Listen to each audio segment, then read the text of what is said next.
Saan yung pagka-red? Yeah. Ganyan. Okay. Ayan, Hindi siya ano. hindi siya Actually, red-purple siya. red purple. Oo. Parang yan yung pinipeg ko talaga. Oo, Kaso i-red hindi purple nagawa. natin. Ayan, sige. Ha? Sige, sige. And then, si Carlo, siya yung maglalagay ng color. Ako magde-decide kung ano yung mga mixing ng color. Okay. Ha? May mga layer-layer lang na Yeah. konti Pero sa huwag front mo na lang. masyadong iksi at may clean eh. Oo. Konting touch up lang naman. Sige. Okay, sige, Thank go. you. Diba? Bagay mo yung bang. Yan.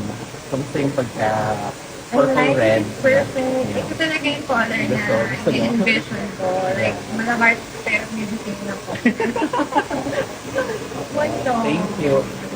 Umiwas ka lang ng white pillow and white towel kasi nagsustain siya every time you wash. So expected mo lang pag mga ganitong shade ng color kasi ito brown. Pero kapag every month naman, fade pa din. Every time you wash, it fades. So siguro after a month, touch up kung anong, let's see kung gano'ng kabilis na ito. Siguro. Yeah. Pero huwag ka na mag-wash every day. Okay? So from kahit 2 days mo lang pala wash. Thank you. Ganda. Yeah. Parang naging Amazing. tao. Thank you. Thank you. Thank you so much.